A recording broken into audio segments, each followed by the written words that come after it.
दिल्ली के एक सुनसान रेलवे स्टेशन की रात में चिराग नाम का एक युवक अपने दोस्त का इंतजार कर रहा था।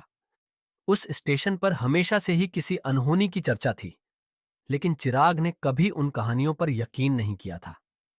अचानक उसे स्टेशन की पटरियों के पास से किसी की सिसकियों की आवाज सुनाई दी।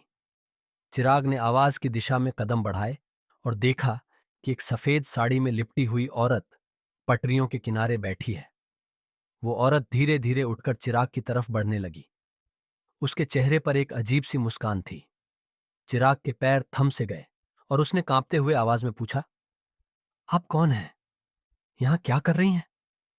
औरत ने धीमे से जवाब दिया, मेरा नाम राधा है।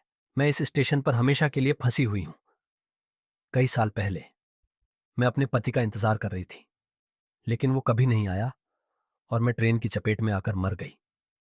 अब मैं इस जगह पर भटकती रहती हूं, हर रात अपने पति का इंतजार करती हूं। चिराग का दिल धड़कने लगा और वो डर से कांप उठा। उसे समझ में नहीं आ रहा था कि वो क्या करे। अचानक ट्रेन की सीटी की आवाज ने चिराग की ध्यान खींचा और उसने देखा कि औरत गायब हो चुकी थी। जब चिराग का दोस्त स्टेशन पर पहुंचा, उसने चिराग को घबराया हुआ और पसीने में तर देखा। उसने चिराग से पूछा, क्या हुआ? तुम इतने घबराए हुए क्यों हो? चिराग ने बेतहाशा जवाब दिया, इस स्टेशन पर एक भूतनी है। उसने मुझे अपनी कहानी बताई। हमें यहां से जल्द निकलना होगा। उसकी दोस्त ने उसे दिलासा देने की कोशिश की, लेकिन चिराग जानता था कि उसने जो देखा वो हकीकत थी। वो स्टेशन हमेशा के लिए उसकी यादों में बस गया और उसने फिर कभी उस स्टेशन पर कदम नहीं रखा। अगर आपको कहानी पसंद आए तो कृपया लाइक और सब्सक्राइब करें।